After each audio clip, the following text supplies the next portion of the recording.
Ceux qui sont déjà à table, bon appétit à vous. Pour ceux qui veulent suivre sur Zoom, vous avez dans la description de la vidéo euh, le lien et le mot de passe pour avoir accès à la plateforme Zoom. Et nous allons pouvoir prier ensemble. Donc aujourd'hui, nous parlerons de l'intégrité de la parole de Dieu. Et la parole de Dieu est- alors, elle est tellement riche, tellement puissante que j'aimerais aujourd'hui qu'on puisse prier. On va être un peu long aujourd'hui parce on va beaucoup prier. On a loupé la séance du mardi et aujourd'hui, Dieu nous fait la grâce d'avoir ce temps et nous allons prier ensemble. Donc, pour ceux qui nous suivent également sur Zoom, bienvenue à ce temps de prière. Nous allons aujourd'hui euh, mettre l'accent sur la parole de Dieu. Et comme j'aime si bien le dire, euh, la parole de Dieu, c'est vraiment tout pour nous. La parole de Dieu, c'est l'essentiel de tout ce que nous faisons, tout ce que nous vivons. Et nous parlons qu'aujourd'hui encore, de grandes choses sont capables de se passer dans nos vies, dans vos vies, au travers de cette parole-là qui est vivante. Amen.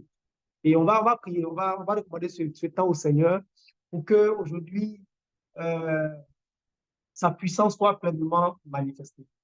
Amen. Et nous prions, Seigneur, nous voulons te rendre toute la gloire pour ce temps que tu permets. Nous voulons bénir ton nom, te dire merci, parce qu'aujourd'hui encore, tu nous permets, Seigneur, d'être dans ta présence. Merci parce que tu accomplis de grandes choses dans nos vies. Et chaque jour, nous pouvons voir ta main puissante, ta main qui nous tient. Tu as dit, Seigneur, que ta main n'est pas courte pour pouvoir nous secourir. Et nous croyons que cette main a déjà agi il y a 2000 ans par l'acte l'acte suprême de notre Seigneur Jésus-Christ. Nous bénissons ton nom, Jésus. Nous voulons te dire merci pour tout ce que tu fais, pour tout ce que tu es. Honneur et gloire à toi. Honneur et gloire à toi. Au nom puissant de Jésus. Amen. Amen. Chers frères et sœurs, comme je l'ai dit, nous sommes aujourd'hui dans ce temps de prière et, et il est bon que nous puissions aujourd'hui passer du temps autour de la parole de Dieu. Nous avons partagé depuis plusieurs mois que nous sommes euh, avec vous pour les prières en ligne. Nous avons partagé beaucoup de sujets et nous sommes revenus très souvent, sinon régulièrement, sur l'importance de demeurer dans la parole de Dieu. Amen. Et c'est ce qui fait de nous les disciples, c'est ce qui est pour nous la preuve de notre amour vis-à-vis de Dieu. Il faut que nous puissions demeurer dans sa parole. Amen. Et aujourd'hui, je veux, mon frère, ma soeur, te partager quelques points, quelques points, euh, et, et je suis sûr que ça va te bénir, que ça va te bénir. Amen. Nous allons aujourd'hui parler de la parole de Dieu, de l'intégrité de la parole de Dieu. L'intégrité de la parole de Dieu. Amen. Mon frère, ma soeur, Dieu, hum, Dieu a fait toutes choses parfaites. Amen. Et peu importe ce qui peut nous arriver au quotidien dans nos vies, nous devons, nous devons comprendre que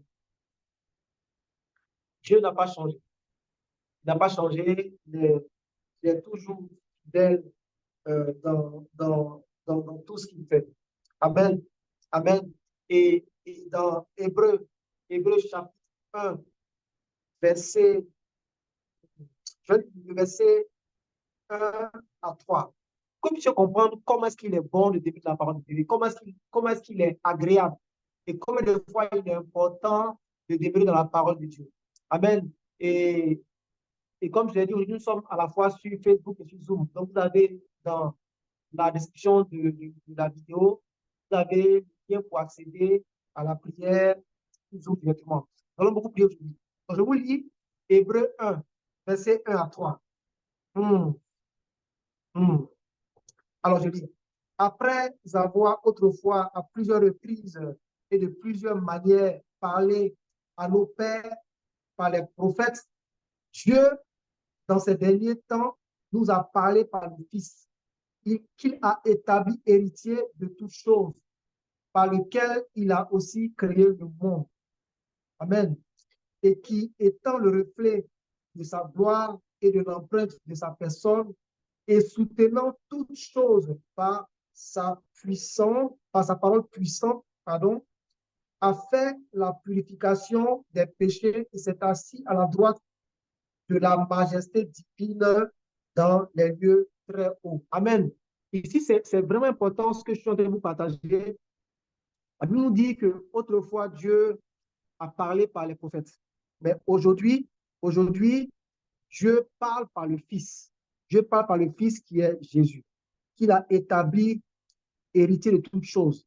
Et le verset 3 qui est assez intéressant, assez puissant, qui dit, et qui, étant le reflet de sa gloire et l'empreinte de sa personne, et soutenant toutes choses par sa parole puissante.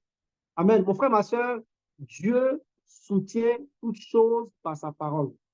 Rien de ce que Dieu fait, rien de ce que Dieu a fait, rien de ce que Dieu fera ne sera fait en dehors de sa parole. Amen.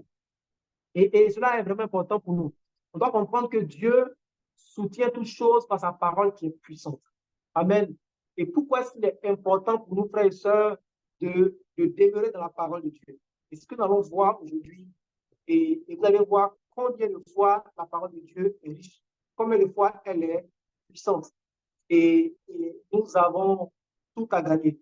Nous avons tout à gagner en nous plongeant en permanence dans la parole de Dieu. Amen. Je vous lis rapidement 2 Timothée 3, verset 16.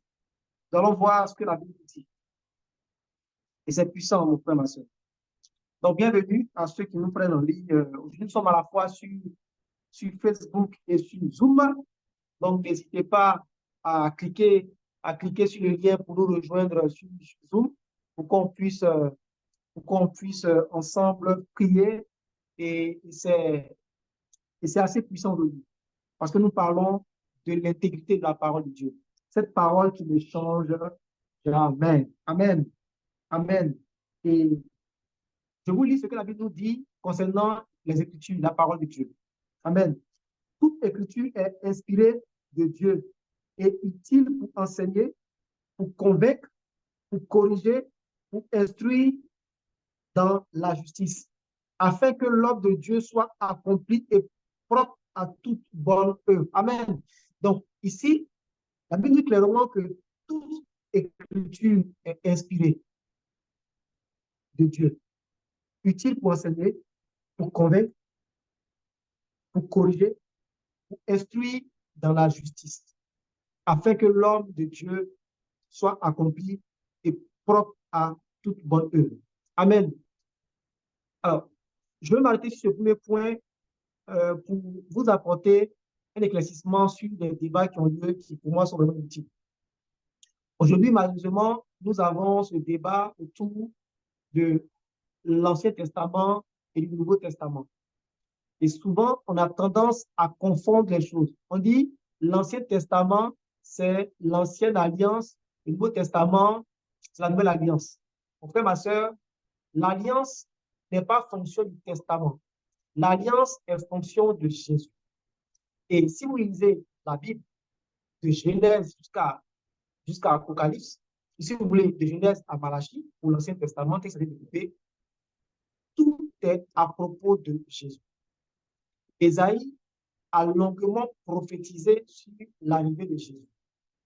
Amen. Et donc, cette discussion autour du Nouveau Testament et de l'Ancien Testament n'a pas de sens. Parce que si vous ignorez l'Ancien Testament, vous avez ignoré partie de la vérité.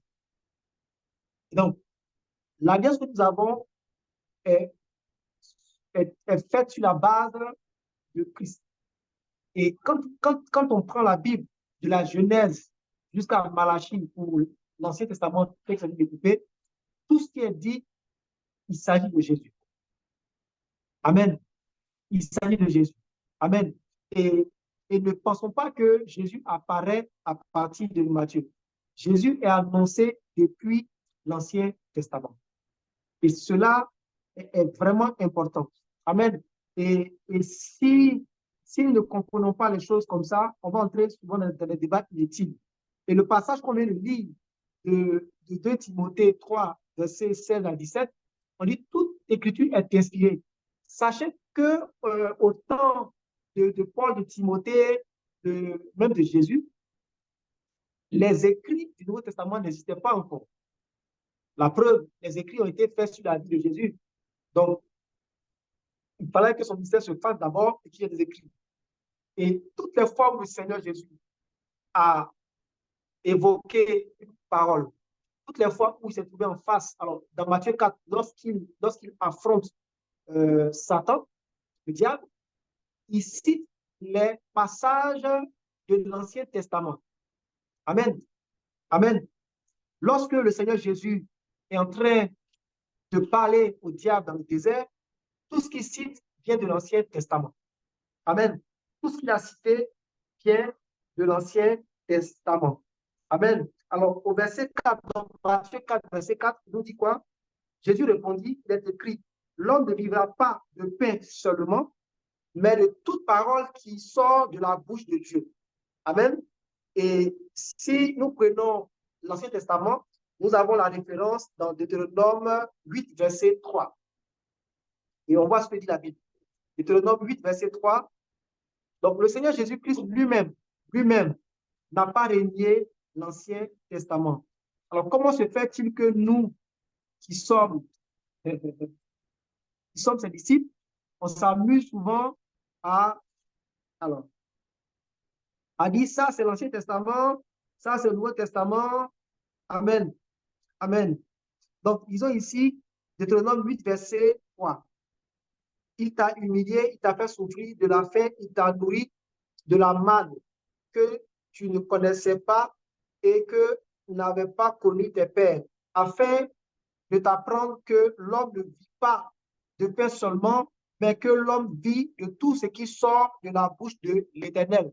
Amen. Et ici, si vous allez en profondeur, vous allez voir que la manne est la préfiguration en fait du Seigneur et de la provision du Seigneur. La preuve, quand le Seigneur est en train d'apprendre la prière à ses disciples dans Matthieu 6, il dit quoi? Il dit quand vous priez, dites quoi? Donne-nous notre pain quotidien. Donc, c'est le pain. Le pain, c'est quoi? C'est ce qui vient de la bouche de Dieu. C'est ce qui vient de la bouche de Dieu. Amen. Et donc, frères et sœurs, nous ne devons pas nous amuser à renier l'Ancien Testament. Amen. Et dans Luc 18, par exemple, quand le Seigneur vient pour annoncer son ministère, la Bible dit quoi? Pardon, dans Luc 4, Luc 4, verset 18, qu'est-ce que je raconte? Donc, Luc 4, verset 18, ici, on nous dit quoi? Alors, à partir du verset 17, on dit, et on lui remit le livre du prophète Ésaïe, qui était un livre de l'Ancien Testament. Amen. L'ayant déroulé, il trouva l'endroit où il était écrit. L'Esprit du Seigneur est sur moi, parce qu'il m'a oint pour ainsi. Verset 20. Ensuite, il roula le livre et le remit au serviteur et s'assit. Amen. Donc, le Seigneur lui-même a enseigné, a mené son ministère sur la base de l'Ancien Testament. Donc, toute parole qui est sortie de la bouche de Dieu, au travers de ses prophètes également, tout cela est valable. La différence entre l'Ancienne Alliance et la Nouvelle Alliance, c'est qu'aujourd'hui, tout ce qui était imputation du péché a été porté sur Jésus. C'est la seule différence. Donc, le Seigneur, l'Éternel pouvait avant punir les hommes à cause de leur péché. Bon, aujourd'hui, Christ a tout pris. Ce qui fait que, comme je l'ai dit la dernière fois, même si nous commettons un péché en tant qu'enfant de Dieu, cela ne nous est pas imputé. Parce que Jésus a déjà tout pris. Cela ne veut pas dire que nous devons marcher dans le désordre. Parce qu'il y a des lois spirituelles.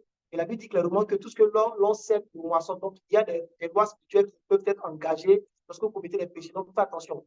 Faites attention. Ça, c'est notre enseignement qu'on va développer la prochaine fois. Amen. Et donc, la parole de Dieu est intègre.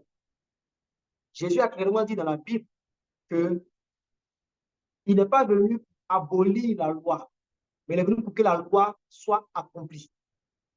Il a dit quiconque retranche un seul iota, une seule virgule de cette loi sera jugé sévèrement. Quiconque va enseigner de façon maladroite la loi sera puni sévèrement. Amen. Et donc, Le Seigneur Jésus lui-même ici confirme l'intégrité de la parole de Dieu. Donc, de grâce, frères et sœurs, sortons de ce débat de l'Ancien Testament qui n'est plus valable, Nouveau Testament. Si vous faites cela, vous occupez une partie de votre vie spirituelle. Amen. Amen. Parce que l'Ancien Testament s'explique par le Nouveau Testament. Il y a des choses dans le Nouveau Testament qui sont expliquées par l'Ancien Testament. Donc, il faut vraiment faire attention.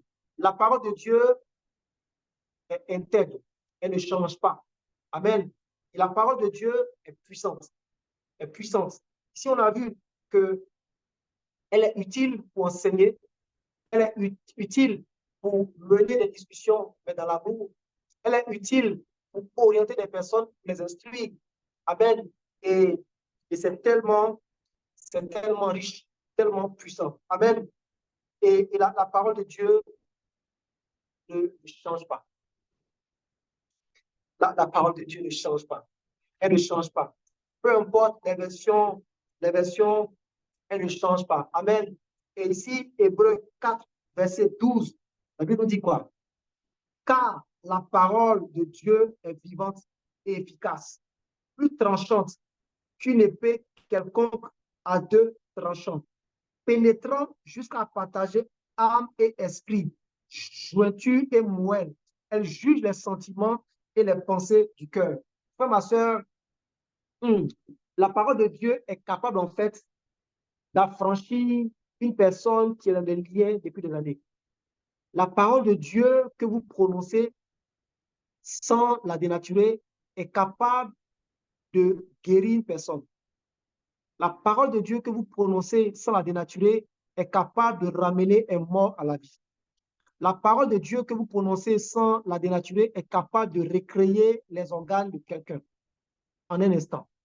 Et ça, nous pouvons l'attester parce que nous le voyons tous les jours lorsque nous avons un temps de ministère. Amen. Et nous devons frères et sœurs, être attachés à la parole de Dieu. Nous ne devons pas nous éloigner de son intégrité parce qu'elle est intègre. Elle est intègre. Amen. Et aujourd'hui encore, je veux t'encourager, mon frère, ma soeur, à demeurer dans cette parole-là, à demeurer dans la parole, parce qu'elle est trop puissante. Elle est trop puissante. Elle est intègre, elle ne change pas. Amen. Et donc, je veux rapidement te partager quelques points. Quelques points. Et comme je disais, la parole de Dieu n'a pas changé. Amen. Elle est intègre, elle n'a pas changé. Et même le Seigneur Jésus-Christ, lorsqu'il était dans son temps de ministère sur la terre, il n'a jamais renié la parole de Dieu. Et la Bible nous dit quoi? Que Dieu a créé toutes choses par sa parole. Et je vais vous partager quelques éléments pour vous montrer combien de fois cette parole-là, elle est puissante. Combien de fois elle est puissante. Amen. Mon frère, ma soeur, la parole de Dieu est capable de nous enseigner, de nous enseigner. Elle est capable de nous donner l'instruction qu'il faut. Et dans Proverbe 1, par exemple, au verset 2, on nous dit, cela est nécessaire pour apprendre aux gens à se conduire avec sagesse, pour recevoir une bonne éducation, pour comprendre des paroles pleines de bon sens. Amen. Et la parole de Dieu ici enseigne à vivre avec une intelligence parfaite. Elle nous enseigne à respecter les lois. Elle nous enseigne à être honnête. On peut le voir dans Proverbe 1, verset 2 à 4. Elle nous amène à réfléchir. Amen. Et la parole de Dieu, elle est non seulement intègre, mais elle est au-dessus de toute chose. Frère, ma soeur, si vous voulez aller loin dans votre vie, il faut mettre la parole de Dieu au-dessus de toute chose. Sortez de ces raisonnements qui disent non, Dieu a dit mais. Si vous mettez un mais à ce que la Bible vous dit, vous êtes en train de tout mélanger. Amen. Toute parole qui a été prononcée de la bouche de Dieu ou de la bouche d'un prophète dans la Bible est intègre. Comme je l'ai dit, la chose qui change par rapport à l'ancienne alliance, c'est la façon dont les péchés sont maintenant imputés. Les péchés sont plus imputés aux pécheurs, mais imputés à Christ. Si vous reconnaissez Christ comme votre Seigneur, votre Sauveur. Amen. Et donc, la parole de Dieu est au-dessus de toute chose. Elle est au-dessus de toute chose.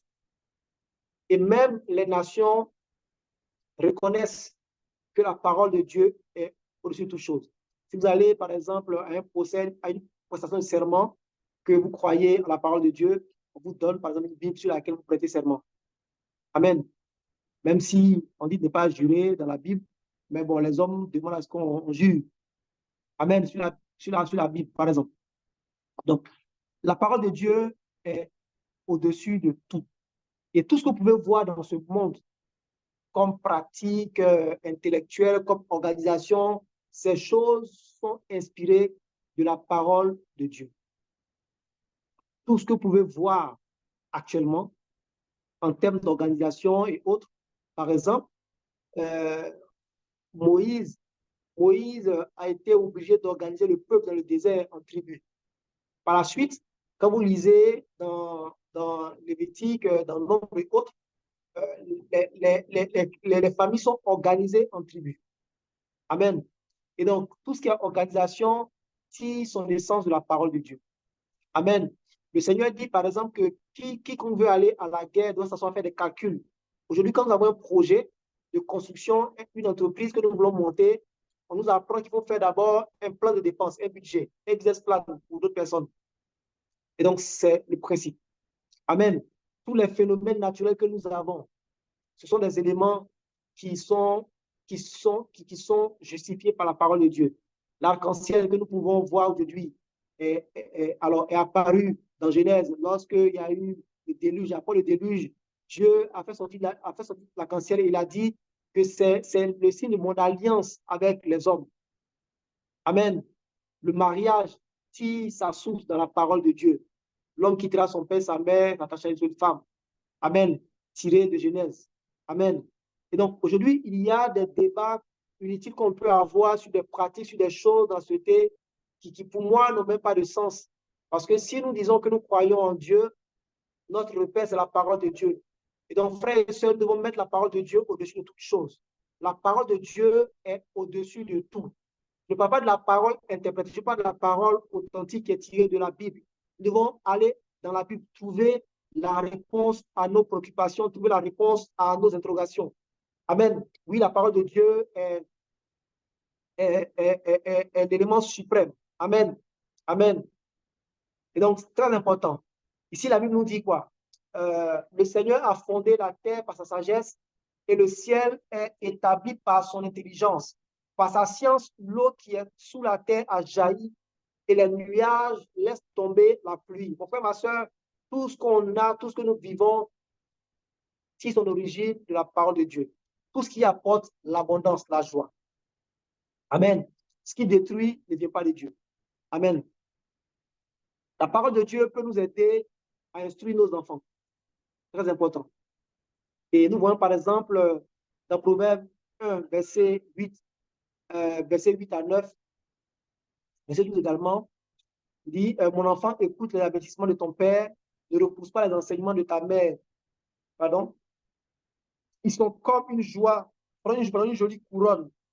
Ils sont comme une jolie couronne, comme un collier autour de ton cou. Verset 12. Ne les prendrons tous vivants pour les faire mourir. Nous les enverrons directement dans la tombe, comme si nous étions la mort. Donc ici, on nous parle des gens qu'il faut éviter de fréquenter. Donc le verset 12 nous parle des personnes qui conduisent d'autres à commettre des péchés. Ici, la Bible fait comprendre clairement que si nous écoutons les conseils des parents, nous pouvons vivre longtemps. Amen. Et la Bible est l'élément qui nous permet d'acquérir la sagesse. Oui, parce que la sagesse est Christ. Amen. La Bible nous dit que le respect du Seigneur est le commencement de la sagesse. Ceux qui se moquent de l'enseignement et des conseils des sages sont des personnes stupides. Amen. Proverbe 1, verset 7. Verset 6, Proverbe 2, verset 6 nous dit quoi? Oui, c'est le Seigneur qui donne la sagesse, la science et l'intelligence viennent de lui. Amen. La sagesse entrera dans ton cœur et tu goûteras avec joie à la connaissance. Proverbe 2, verset 6 et suivant. Nous devons rechercher la sagesse et l'intelligence de la parole de Dieu. Amen. Parce qu'elle n'a pas changé. Nous parlons d'un livre qui a des milliers d'années d'histoire et qui est éprouvé. Toutes les prophéties qui se sont, alors, qui se sont, alors toutes les prophéties qui ont été plutôt annoncées dans la Bible ont toutes été accomplies. La seule qui reste, c'est le retour du Seigneur Jésus-Christ. À part le retour du Seigneur et les signes qui vont accompagner son retour, toutes les prophéties annoncées ont été accomplies. Cela montre en fait que la parole de Dieu est intègre. Amen. Et pour nous aujourd'hui qui sommes fils de Dieu, quand je dis fils du Père, c'est ceux qui ont accepté Jésus-Christ. Oui, parce qu'il y a le Dieu créateur et il y a le Père. Le Père, on dit que nous sommes fils du Père parce que nous avons accepté Jésus. Parce qu'il a dit quoi? Nul ne vient au Père. Nul ne vient, on dit vient au Père. Ça veut dire quoi? Qu'il est dans le Père et le Père est en lui. Donc, nous qui avons accepté Christ et qui nous disons croyants, chrétiens comme on veut, nous devons attacher euh, notre vie à la parole de Dieu. Nous devons rester scotchés à la parole de Dieu. Même si nous marchons à contre-courant dans ce monde, nous devons croire que la parole de Dieu est la chose qui nous conduit vers des pâturages, vers des eaux paisibles. Amen. On ne peut pas dénigrer la parole de Dieu. On ne peut pas vouloir marcher en dehors de la parole de Dieu et puis espérer avoir une vie en abondance. Cela est impossible. Amen. Jésus nous dit dans Jean 10 que le voleur, il vient pour faire quoi? Pour tuer, dévorer, détruire et vous arracher toutes choses. Donc, si vous vivez ces choses, ce qu'il faut faire, c'est de vous tourner vers le Seigneur, que vous ayez la vie en abondance. Amen. Et la parole de Dieu est riche. Et donc, pour nous aujourd'hui, nous devons pouvoir marcher dans la parole de Dieu. On doit pouvoir marcher dans les voies du Seigneur. Amen. La parole de Dieu nous emmène à sortir de cette pratique. Nous emmène, par exemple, à sortir de l'adultère. Nous emmène à éviter les voies de l'adultère. Amen. Proverbe 2, versets 17 à 19. Elle a abandonné l'ami choisi dans sa jeunesse et ainsi, elle a trahi son Dieu.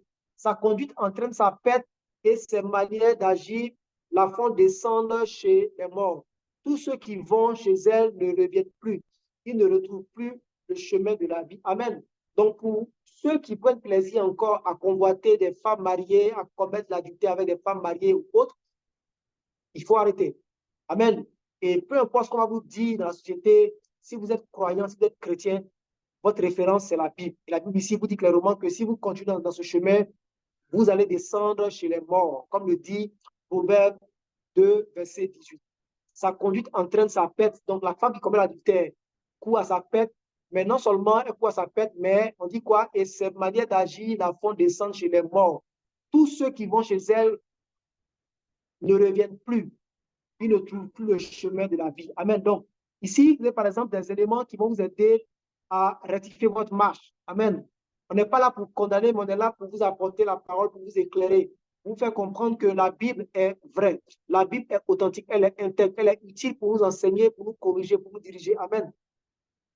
Et quand nous lisons la Bible, on doit ouvrir notre cœur et on doit être capable de prendre des décisions claires et de marcher selon la parole de Dieu.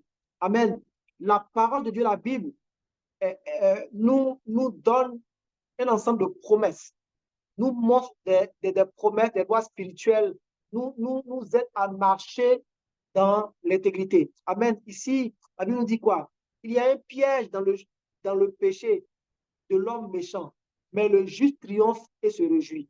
Proverbe 29, verset 6. Amen. Quand les gens mauvais sont nombreux, il y a beaucoup de crimes. Mais un jour, ceux qui agissent bien verront tomber ces gens-là. Amen. Et donc, cela est important pour vous, frères et sœurs, parce qu'aujourd'hui, dans notre société, on peut voir des gens qui marchent dans le péché, des gens qui ont des pratiques mauvaises et qui prospèrent. Et on est tenté souvent d'emboîter le pas à ces personnes. Mais ici, la Bible vous dit quoi? Que ceux qui agissent bien verront tomber les gens mauvais.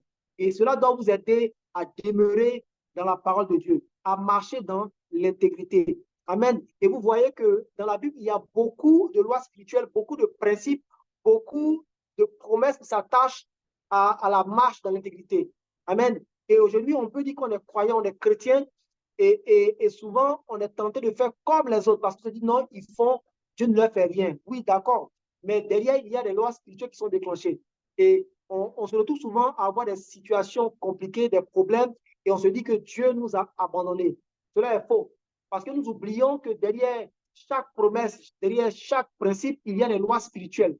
Et donc, c'est vrai que nous sommes sous la nouvelle alliance et que quand nous commettons un péché, cela ne nous est pas imputé et que Dieu ne se détourne pas de nous, non. Mais on doit comprendre que chaque péché que nous commettons déclenche une loi spirituelle. Amen. Et donc, on doit éviter d'aller dans des faux combats à cause de notre marche, à cause des péchés que nous commettons. C'est pour ça qu'il est important, en fait, de respecter la loi, pour éviter d'ouvrir la porte au diable, pour éviter de donner un accès à quelqu'un dans notre vie. La Bible nous dit quoi? Qu'une malédiction sans une malédiction qui n'est pas fondée n'a pas d'effet. Mais si vous commettez un péché, vous avez maintenant, vous donnez maintenant un argument à celui qui va vous maudire. C'est ce que vous oubliez souvent. Donc, c'est vrai que Christ a tout pris à la croix. Dieu n'est pas en colère contre nous quand nous commettons un péché, mais quand nous commettons des péchés, nous déclenchons des lois spirituelles. C'est toi qu'on vous dit que quand vous commettez un péché, ce qu'il faut faire, c'est de vous repentir. Ça veut dire quoi? Changer de voie et abandonner les mauvaises pratiques et engager maintenant la loi de la prière pour récupérer ce qui a été détruit à cause de ces lois spirituelles que vous avez déclenchées. Amen. Frères et sœurs, la parole de Dieu nous aide à marcher dans la droiture. Oui, la Bible nous dit quoi? Il aide les gens droits. Ceux qui se conduisent honnêtement, il les protège comme un bouclier. Alors, il garde les personnes qui respectent les lois, il veille sur le chemin de ses fidèles, ses amis fidèles. Donc, Proverbe 2, verset 7 à 8. Donc, il y a une grande joie, il y a un grand bénéfice à marcher selon la parole de Dieu. Frères et sœurs, ne vous trompez pas. Si vous vous amusez à marcher par votre propre intelligence, cela aura l'impression de marcher maintenant, mais alors cela va s'arrêter un bon matin. C'est pour ça que Christ nous dit dans Jean 15 que il faut que nous puissions porter des fruits et des fruits qui durent. Amen. Et vous devez rester dans la parole. Proverbe 1, verset 3 à 5 nous dit que si nous marchons, si nous méditons la parole de Dieu et que si nous éloignons des chemins, des moqueurs, des pécheurs, qu'est-ce qui va se passer? Nous sommes comme un arbre planté près d'un courant d'eau dont les feuilles ne deviennent jamais vertes et qui donne son fruit chaque fois. Et tout ce qu'il fait réussit. Frères et sœurs, soyons comme cet arbre planté près du courant d'eau. Et cela nous arrive parce que nous méditons la parole jour et nuit et nous nous éloignons des chemins des moqueurs et des méchants. Amen. La parole de Dieu peut nous aider également à marcher correctement dans nos activités. Elle nous aide à conduire nos activités. Très important. Amen. Amen. Et ici, on nous dit, interdit à ta bouche de mentir, ne dis jamais de mal des autres. Regarde les gens en face, droit devant toi avec franchise. Réfléchis avant de commencer quelque chose. Choisis seulement des chemins sûrs. Ne va ni à droite ni à gauche. Éloigne-toi du mal. Proverbe 4, versets 24 à 27. Donc, la parole de Dieu nous aide à mener nos activités dans l'intégrité. Frères et sœurs, si nous voulons monter des business, si nous voulons nous enrichir, parce que la parole de Dieu nous enrichit. Dieu enrichit. Si nous voulons entrer dans cette grâce d'enrichissement selon la parole de Dieu, à tous égards, nous devons marcher dans l'intégrité. Amen. Ici, on nous dit quoi? Ne dis pas de mal des autres. Donc, on ne dénigre pas nos concurrents. Moi, j'aime dire aux gens qu'on n'est pas concurrents, on est confrères, parce qu'on peut collaborer. Donc, on ne ment pas. Donc, et interdire ta bouche de mentir. Ne dis jamais du mal des autres, des choses qu'il faut bannir en affaires. Aujourd'hui, on nous fait croire qu'il y a le marketing agressif, ce que vous voulez, on invente des théories. Non. Mais si nous sommes enfants de Dieu, si nous conduisons nos activités, on doit le faire sur la base de la parole de Dieu. Ne va ni à gauche ni à droite, éloigne-toi du mal. On doit s'éloigner de la corruption pour pouvoir récolter toutes les grâces. Amen. Amen. La parole de Dieu nous aide à vivre dans le bonheur. Frères et sœurs, si nous voulons, si nous voulons expérimenter le bonheur, quand on dit bonheur, le bonheur, vous parlez comme quelqu'un, quand on dit la joie, gloire à Jésus. Si nous voulons expérimenter le bonheur, la source du bonheur, c'est la parole de Dieu. Frères et sœurs, la source du bonheur, c'est la parole de Dieu. La parole de Dieu vous fait entrer dans une stabilité qui ne dit pas son nom, dans un calme, trop chic, comme on dit. Quand personne ne prévoit l'avenir, le peuple vit dans le désordre. Mais celui qui obéit à la loi est heureux. Proverbe 29, verset 18. Si nous voulons expérimenter le bonheur, nous devons marcher selon la parole de Dieu. Si tu m'écoutes, tu vas savoir ceci. Être juste, respecter les lois et être honnête, c'est le chemin qui conduit au bonheur. Proverbe 2, verset 9. Frères et sœurs, il y a tellement de choses. Mon enfant, n'oublie pas mon enseignement. Garde mes commandements dans ton cœur. Si tu les gardes, tu vivras plus longtemps et tu seras heureux. Frères et sœurs, la source du bonheur, c'est dans la parole. Si vous lisez la parole de Dieu, vous auriez, vous aurez plutôt, c'est l'onction, vous aurez plutôt des orientations sur beaucoup de choses. Vous aurez des orientations, voilà, j'y suis. Vous aurez des orientations sur beaucoup de choses. Parce que la parole de Dieu est riche. La parole de Dieu est remplie de conseils, est remplie de principes pour expérimenter le bonheur. Tout ce qu'on cherche en courant de gauche à droite, en se compromettant, en faisant du mal aux gens, dans la concurrence, tout cela vous est donné dans la parole de Dieu et par la parole de Dieu. Tout cela est donné en Christ parce que Christ est la parole. Il vous guide comme ça. Christ vous guide comme ça, comme ça, comme ça, comme ça. Ils sont heureux, tous ceux qui ont trouvé la sagesse et deviennent intelligents. Il vaut mieux la posséder que de posséder de l'argent. Ces avantages sont plus importants. Gloire à Jésus. On a une interruption sur Facebook. Sur Facebook. Ah, la parole de Dieu est puissante. Puissante. Frères et sœurs, ne vont pas nous en éloigner. Au nom de Jésus.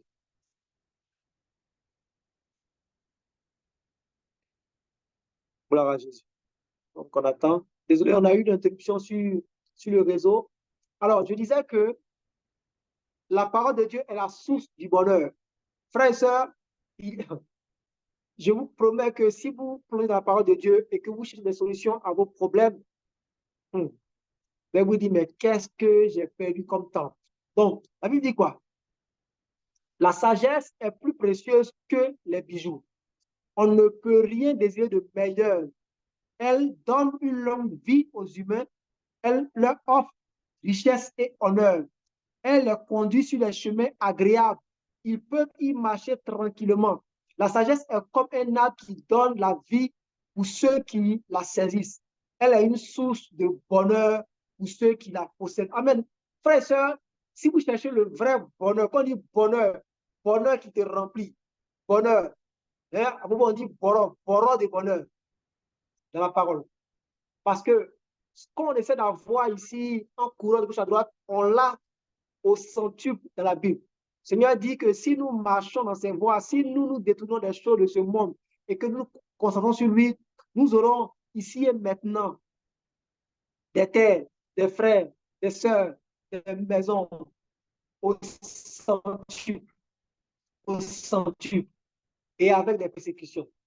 Souvent, on a peur de la persécution, donc on prend des raccourcis. Non, mon frère, ma soeur, allons dans la parole pour voir toute la richesse et engageons les lois spirituelles pour que nous soyons des personnes influentes, des personnes qu'on peut citer parmi les meilleures fortunes. Et moi, j'ai fait une prière, Dieu Seigneur, que dans quelques temps, lorsqu'on va citer les plus grosses fortunes de ce monde, il faut que mon nom soit en haut pour que cette fortune terrestre serve à annoncer l'évangile sur toute la terre. Parce qu'avant qu'il ait mon frère, ma soeur, il faut que l'évangile soit prêché jusqu'aux extrémités de la terre. Donc toi qui dis non, alors si ça pouvait s'arrêter maintenant, on est là, on est dans l'église, non, si, alors ça vient quand même, le Seigneur, si tu dis maintenant, mon frère, ma soeur, il a dit, avant qu'il ne revienne, il faut que la parole soit prêchée jusqu'aux extrémités de la terre. Donc, toi qui es assis, si tu veux voir Christ revenir tôt ou mettre fin à ta souffrance, ce que tu dois faire, c'est te lever, commencer à annoncer l'évangile dans ton quartier. Et si tout le monde le fait, on est sûr que rapidement, ça sera annoncé sur toute la terre et on pourra aller dans les cieux pour louer le Seigneur, pour marcher sur l'or. Sur l'or, l'or qu'on cherche ici, dans les cieux, on marche sur l'or. C'est pour ça qu'il te dit que l'or et l'argent lui appartiennent. Amen. Et c'est lui qui enrichit, c'est lui qui bénit. Mon frère, ma soeur, le vrai bonheur se trouve dans les voies du Seigneur. Amen. Il ne s'agit pas d'être simplement un chrétien qui lit la Bible, qui connaît tous les versets. Non. Il faut mettre en pratique la parole de Dieu pour que les richesses terrestres te reviennent, que tu puisses compter dans ce monde. Et quand on va citer les hommes les plus riches, les femmes les plus riches de ce monde, les femmes d'affaires les plus influentes, il faut qu'on puisse te citer parce que tu conduis tes affaires selon la parole de Dieu et tu arrives à déclencher les lois spirituelles qui t'apportent l'abondance. Et je déclare maintenant pour toi qui me suis que cela est ton partage au nom puissant de Jésus. Je prie, je déclare que pour tous ceux qui s'engagent maintenant dans une activité et qui vont marcher sur la base de la parole de Dieu, je déclare que le passage de Psaume 1, verset 3 à 5 s'accomplit pour toi. Je déclare que tu es comme un arbre planté près d'un courant d'eau. Je déclare que tout ce qui avait séché dans ta vie reprend vie maintenant au nom puissant de Jésus. Je déclare que peu importe les saisons pour toi, mon frère, ma soeur, il n'y aura jamais de problème dans ton activité, jamais de problème dans ton entreprise, jamais de problème dans ton commerce. Je déclare que là où les gens auront du mal à vendre, toi, tu pourras écouler toute ta marchandise chaque jour au nom puissant de Jésus. La Bible dit que tu es comme un courant d'eau. Tu es comme cet arbre planté dans ce courant d'eau et que pour toi, toutes choses sont vertes et que tu donnes ton fruit chaque jour. Je déclare qu'il n'y ait aucun jour qui soit un jour de disette. Je déclare qu'il n'y ait jamais dans ta vie un jour qui soit un jour de problème parce que Dieu t'accorde cela. Et je prie enfin, sur la base de la parole, que tout ce que tu touches réussit maintenant au nom puissant de Jésus. Amen. Et je déclare en même temps, parce que ça veut dire que tu es comme un arbre planté dans cette eau de vie et dont les feuilles ne sèchent jamais. Je déclare que tout ce qui avait séché dans ta vie, tes finances, ta santé, tes émotions, tes relations, ton mariage, que cela reprenne vie au nom puissant de Jésus. Mon frère, ma soeur, le vrai bonheur se trouve dans la parole de Dieu. Ah, mon frère, ma soeur, la parole de Dieu nous apprend à parler, nous apprend à nous exprimer. La Bible dit quoi? Que la vie et la mort sont au pouvoir de la langue.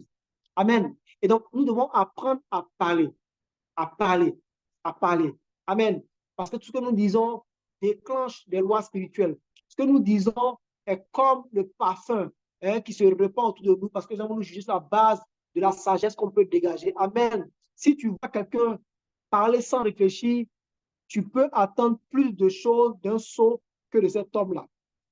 Et donc, nos paroles, si elles ne sont pas pleines de sagesse, vont également déterminer ce que les gens ont de nous comme image. Amen. Frères et sœurs, la Bible est riche d'enseignements.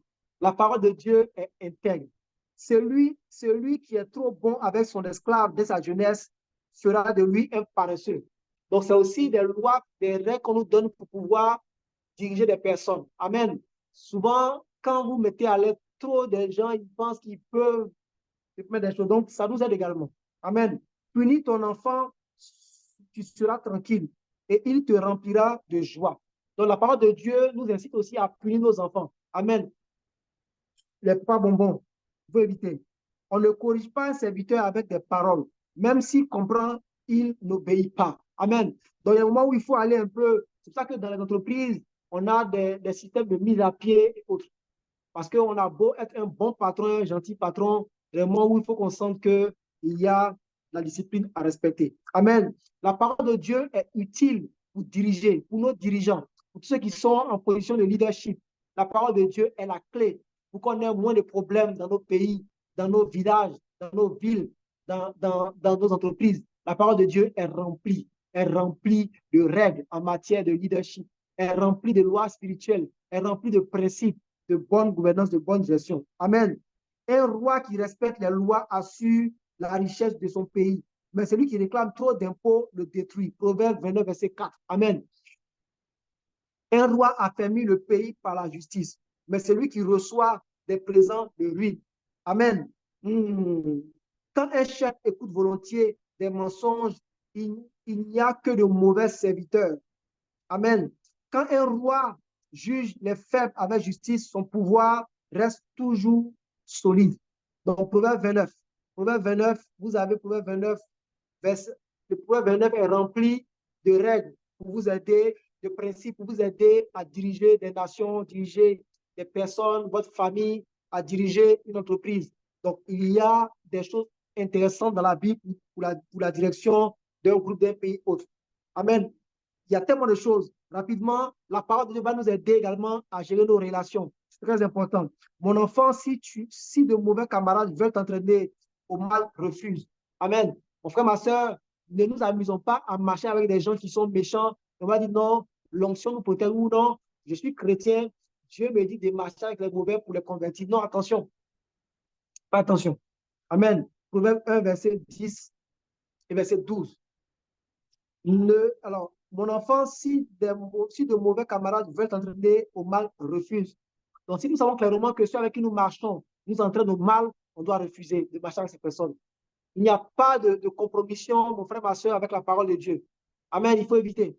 Il faut éviter. Il faut éviter. Amen. La parole de Dieu nous garantit l'honneur. L'honneur.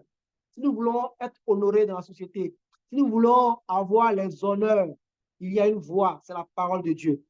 Je ne parle pas de l'honneur éphémère.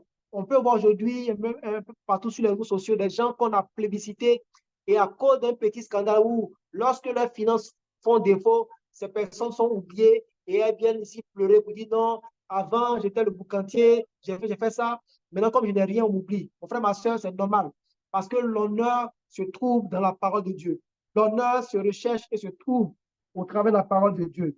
Proverbe 29, verset 23. Quelqu'un d'orgueilleux sera abaissé, mais celui qui se reconnaît petit sera honoré. Amen. Donc Dieu élève ceux qui se reconnaissent humbles. Et l'humilité, ce n'est pas le fait de porter un t-shirt sans marque, de porter une chaussure qui n'a pas de marque, d'avoir une voiture bizarre où j'ai beaucoup d'argent, mais j'ai un téléphone qui est carrément bousillé. On dit, non, l'humilité, c'est la dépendance vis-à-vis de Dieu. Ça, l'humilité. L'humilité, c'est quand on dépend de Dieu à 100%. Quand on sait que ce qu'on a ne vient pas de nous, ça vient de Dieu. C'est ça l'humilité. Amen. Amen. Ce qui attend les sages, c'est l'honneur. Mais les sots seront couverts de honte. Proverbe 3, verset 35. Frère, ma soeur, si tu marches sur la base de la parole de Dieu, tu es sage. Et la Bible te dit quoi? Ce qui attend les sages, c'est l'honneur. Il y a tellement de choses, tellement de choses. Proverbe 4, verset 8 à 9. Prends la sagesse dans tes bras, elle te rendra grand.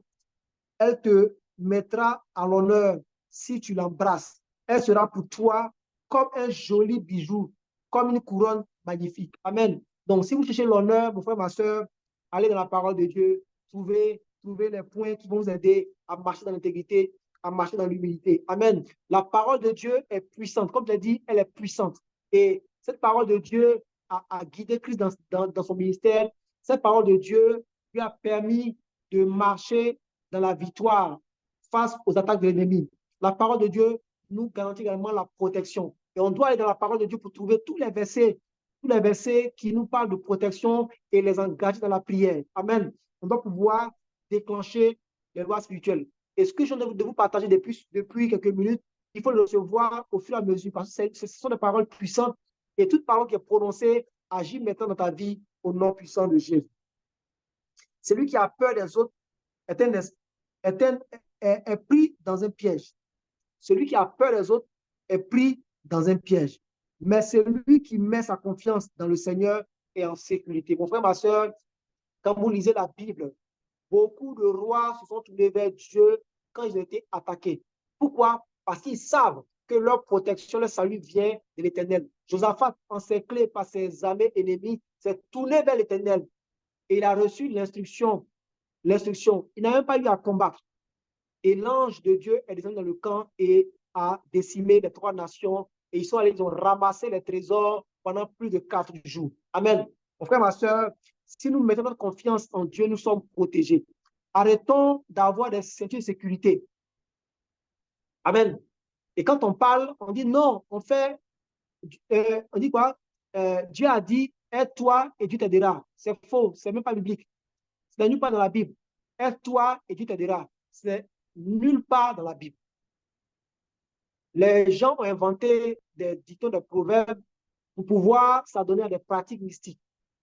Je dis que je suis chrétien, je crois en Jésus, mais je fréquente des clubs bizarres. Je dis que je suis chrétien, mais dans ma maison, il y a une eau avec laquelle je me lave. Ou alors j'ai acheté une eau chez l'homme de Dieu, et je me lave avec ça 3 fois par semaine. Mon frère, ma soeur, tu n'es pas en train de servir Dieu. Tu es en train de tomber dans autre chose. On dit mettre sa confiance en Dieu. Et non mettre sa confiance dans une huile, dans une eau, dans une pommade. On met sa confiance en Dieu. Si on te donne cela comme action prophétique, tu le fais juste pour le temps. Et c'est bon. Mais aujourd'hui, il y a des gens qui en font carrément une pommade ou autre chose. Des gens qui, s'ils n'ont pas leur eau, leur huile, leur pommade, ne peuvent pas prier pour des gens. Ou alors, avant de prier pour quelqu'un, il faut qu'ils mettent d'abord l'eau sur la personne, mais ils mettent de l'huile. Ça n'a aucun sens. Tu mets ta confiance en Dieu, tu es protégé. Amen. Proverbe 29, verset 25. Celui qui met sa confiance dans le Seigneur est en sécurité. Amen. Et si vous voulez vivre dans la sécurité, mon frère, ma soeur, allez dans la parole et déclarez toutes ces paroles sur votre vie. Amen. Amen. Amen. Il garde vos pas. Il garde vos pas. La Bible dit quoi? Il enverra ses anges te porter dans leurs bras de peur que ton pied ne heurte contre une pierre. Donc tu peux proclamer ces paroles sur ta vie. Je sors de chez moi, je déclare que je suis porté par les anges de Dieu et que rien ne m'arrive. Je déclare que mes enfants sortent et rien ne leur arrive. Je déclare que là où des pierres sont tendues sur mon chemin, je suis porté par les anges de Dieu. Et même si je n'ai pas vu que j'ai marché des trucs bizarres dans la rue, je n'ai pas peur parce que je sais que je suis porté par les anges de Dieu. Amen. C'est ça qu'il faut faire. Donc, Dieu nous protège. Notre Père nous protège. Amen. Il y a tellement de choses, tellement de choses. Mon frère, ma soeur, si tu veux marcher dans la faveur des hommes, tu veux être favorisé, tu veux voir des gens t'appeler, te faire des cadeaux, des gens t'ouvrir des portes qui étaient fermées à toutes les personnes de ta catégorie, des gens te faire une promotion de façon imméritée. Tu veux voir des gens te parler correctement, te parler avec respect. Tu veux voir, si tu veux voir les portes s'ouvrir devant toi, tu vois, souvent quand tu vas dans un supermarché, avant même que tu n'arrives, ça s'ouvre. C'est ça la faveur. Tu veux voir les portes s'ouvrir automatiquement sans fournir d'efforts, pas dans la parole de Dieu. Parce qu'il y a des clés, des lois spirituelles pour marcher dans la faveur. Amen. Je donne quelques éléments. Beaucoup de gens recherchent les compliments de leur chef, mais c'est le Seigneur qui juge chacun. Proverbe 29, 26. Arrêtons de l'exploiter. Si je peux m'exprimer ainsi. Oui, les lèche-bottes. Dans les entreprises, on fait la coubette au patron, on fait la coubette à telle personne. Dans les relations, on fait la coubette à telle personne parce qu'on cherche la faveur. On veut avoir la faveur. On veut être bien vu. Mon frère, ma soeur, non. C'est Dieu qui donne la faveur. C'est Dieu qui fait droit à chacun. Amen. Amen. Amen. Celui qui a peur des autres est pris dans un piège. Mais celui qui met sa confiance dans le Seigneur est en sécurité. Amen. Sois toujours bon et fidèle. Attache ces qualités à ton cou. Écris-les sur ton cœur. Alors Dieu et les hommes t'aimeront et tu réussiras. Proverbe 3, verset 4 à 3. Donc tu veux réussir, tu veux aller loin, tu veux être favorisé, tu veux arriver au même résultat que les autres sans fournir les mêmes efforts. Mon frère, ma soeur, la clé dans la Bible, sois toujours bon et fidèle. Bon avec les autres, fidèle dans ta relation, fidèle dans le travail. Amen. Fidèle au travail. Attache ces qualités à ton cou. Écris-les sur ton cœur, alors Dieu et les hommes t'aimeront. Donc, si tu veux avoir la faveur, si tu veux que Dieu et les hommes t'aiment, si tu veux réussir dans ce que tu fais, sois bon et fidèle, mon frère, ma soeur, avec tout le monde dans toutes choses. Amen. La parole de Dieu est riche. Elle nous donne des conseils sur comment gérer nos relations. Amen. Un homme qui flatte son prochain tend un filet sous ses pas. Donc, la parole de Dieu va vous aider également à, à, à décrypter le comportement de vos amis. Souvent, on est blessé à cause du comportement des gens parce qu'ils nous ont trompés, nous ont trahis. Non, je lui faisais confiance. Je ne pensais pas que non, mon frère, ma soeur, si tu vas dans la parole de Dieu, tu vas avoir tous les éléments pour pouvoir discerner le comportement des gens. Ce n'est pas de la sorcellerie, mais c'est la parole de Dieu. la parole de Dieu te donne des indices pour que tu saches que là, lui là, ou celle-là, c'est vrai, j'aime les gens, mais je m'en méfie. Voilà. Donc, je tente des limites. Amen. Les moqueurs soufflent le feu dans la ville, mais les sages calment la colère. Amen. Quand un chef écoute volontiers des mensonges, il n'y a que de mauvais serviteurs. Donc, la parole de Dieu va vous aider à faire le tri autour de vous, mais également à vous comporter de sorte à ne pas apporter la bagarre, la discorde, la colère dans des endroits. Parce qu'on dit quoi? On vous dit ici dans Proverbe 29, verset 8, les moqueurs soufflent le feu dans la ville. Donc, c'est ceux qui soufflent, qui soufflent. Alors, ça veut dire quoi? Il y a un problème et vous venez ajouter encore un peu plus par des paroles de moquerie ou autre chose qui vont enfler le cœur ou enflammer le cœur des autres personnes. Mais les sages calment la colère. Amen. La parole de Dieu va vous aider à sortir des voies, des mauvaises voies, va vous aider à marcher comme des personnes sages ou autres. Amen. Et quoi d'autre encore? Ah, il y a tellement de choses. La parole de Dieu va vous aider à vaincre, par exemple, la colère. Amen. Le sot montre toute sa colère, mais le sage la retient et la calme. Donc, la parole de Dieu va vous apprendre à maîtriser vos émotions, à maîtriser la colère. Amen. Celui qui est trop bon avec son esclave de sa jeunesse fera de lui un paresseux. Amen. Donc, la parole de Dieu va vous aider également à avoir la juste mesure dans vos relations avec vos collaborateurs. Mais ici, il est clair que celui qui montre sa colère est un sot, un idiot. La Bible dit, le sot montre sa colère. Dans une version, on dit, l'idiot montre sa colère tout de suite. Amen. La Bible vous dit quoi? Que une femme coléreuse, colérique, selon ce qu'on peut dire, est comme une gouttière. Vous voyez, la pluie qui tombe tout le temps, qui goutte tout le temps. Amen. Et donc, cela aide également dans nos émotions. On vous dit, un homme qui est en colère est comme une ville qui est ouverte, qui n'est pas protégée. Amen. Pourquoi? Parce que vous allez déclencher des choses dans votre vie sans le savoir. Amen. Amen. Donc, la parole de Dieu nous conduit également vers des choses qui sont essentielles pour notre vie. Très important. Si nous voulons marcher dans des voies bien, il faut aller dans la parole de Dieu. Mon fils, accepte mes paroles, garde mes commandements, écoute bien l'enseignement de la sagesse, cherche à le comprendre. Oui, demande à l'intelligence de t'aider. Appelle la raison à ton secours. Cours après la sagesse comme après l'argent. Cherche-la avec soin, comme on cherche un trésor. Si tu fais tout cela, tu comprendras que le respect du Seigneur, ce que le Seigneur veut dire, et tu arriveras à connaître Dieu. Donc, si on veut connaître Dieu, si on veut expérimenter des voies bien agréables, la clé, c'est quoi? C'est d'aller dans la parole de Dieu. Il n'y a pas autre chose. Amen. La parole de Dieu, il y a tellement de choses. Je vais prendre quelques points encore. La parole de Dieu nous garantit une santé, une longévité. Frère, ma soeur, tu veux guérir d'une maladie, tu ne veux pas tomber malade, tu veux vivre longtemps, va dans la parole de Dieu. Il y a tellement de bonnes choses. Et je te donne des clés pour vivre en bonne santé, des clés pour mettre fin à certaines maladies, des clés pour vivre longtemps. Amen, pour vivre longtemps.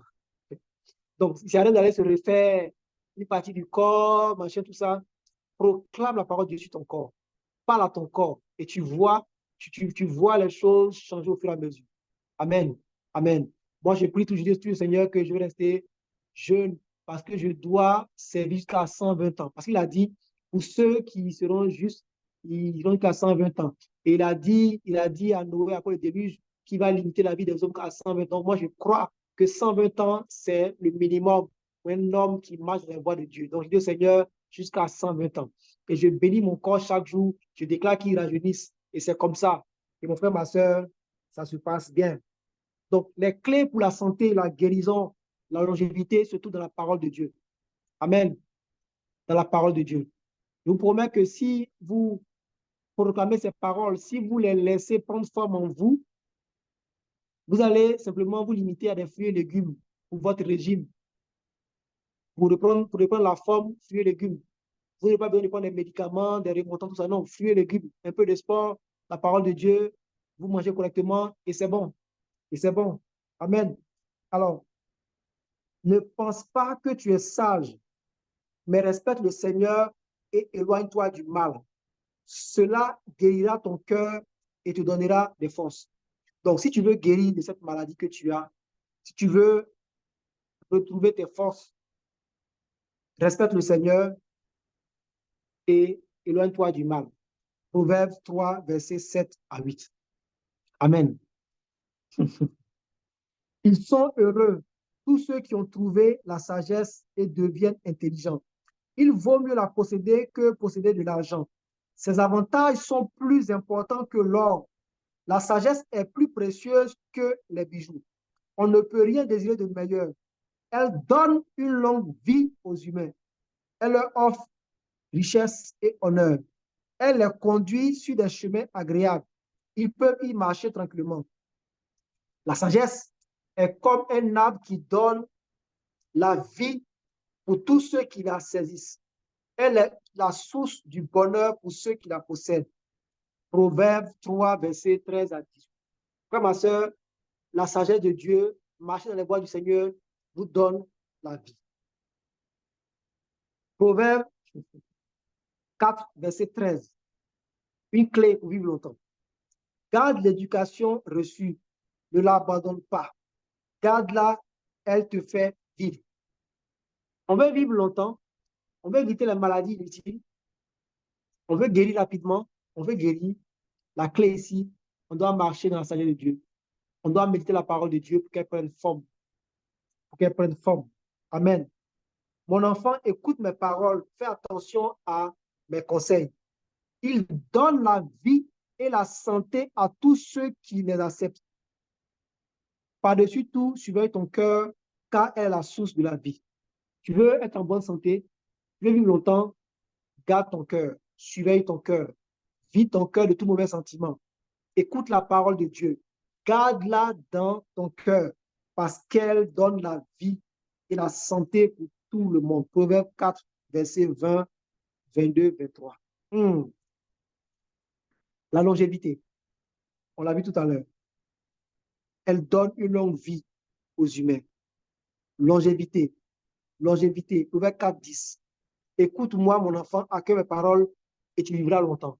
Donc, si tu veux vivre longtemps, écoute la parole de Dieu. Amen. Tellement de choses. Pour nos finances, la parole de Dieu nous donne tellement de clés pour nos finances, frères et sœurs. La parole de Dieu est intègre, elle ne change pas. Elle est au-dessus de toutes les lois qu'on peut connaître, de toutes les théories financières. Elle est au-dessus parce que toutes les théories sont limitées. Amen. Amen. Moi, je fais des budgets chaque fois, mais en cours d'année, il faut actualiser le budget parce que les conditions ont changé, il y a l'inflation, les besoins des clients changent. C'est trop compliqué. Trop compliqué. Et je marche maintenant avec la parole. Donc, maintenant, qu'est-ce que je fais? Je vais chercher la sagesse. Seigneur, pour ce mois d'août, quels sont les contrats qui vont venir? Quels sont les contrats qui vont venir? Comment ça va se présenter? Quelles sont les difficultés? Et s'il y a telle proposition, qu'est-ce que je réponds? Et je reçois. Et je reçois toujours. Souvent la veille même, je reçois. Ou même quand je suis contacté pour une proposition, la même nuit, je reçois.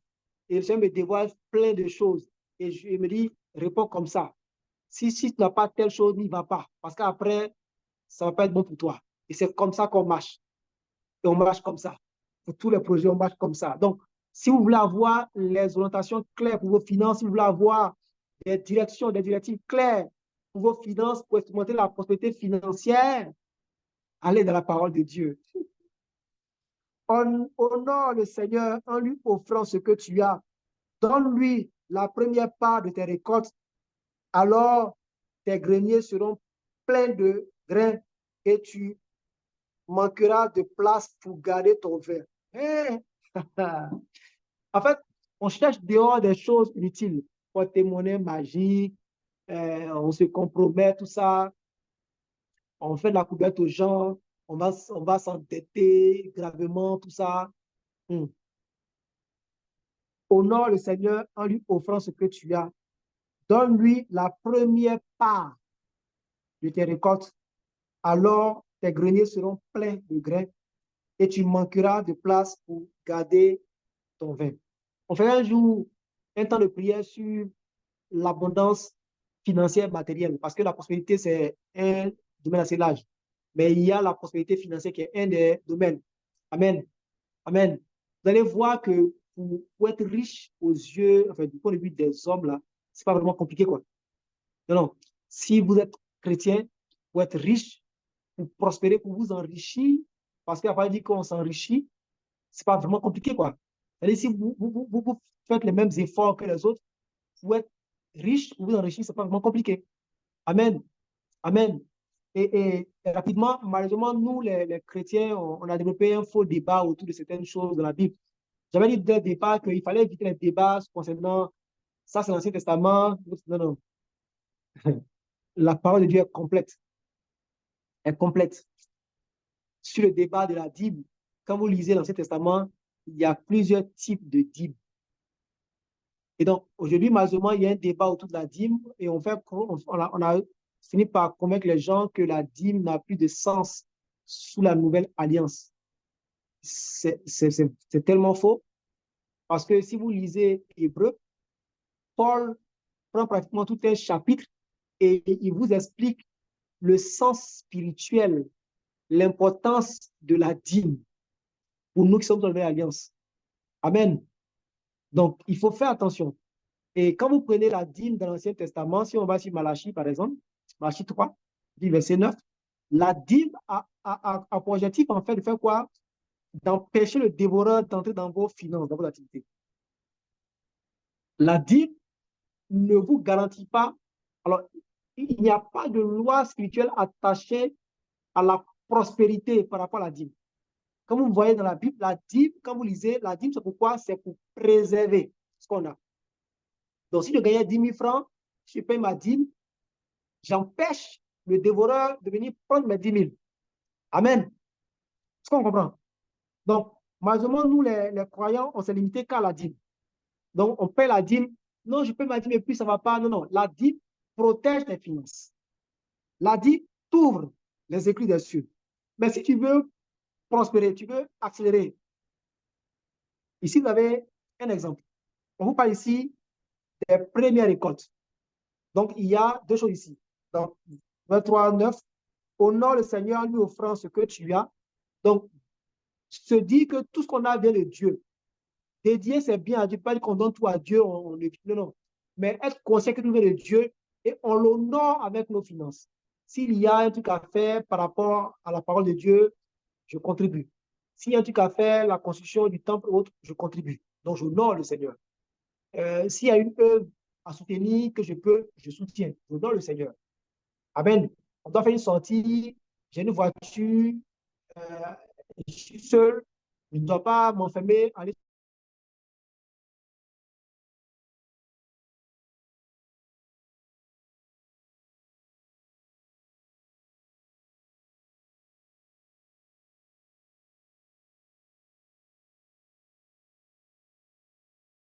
de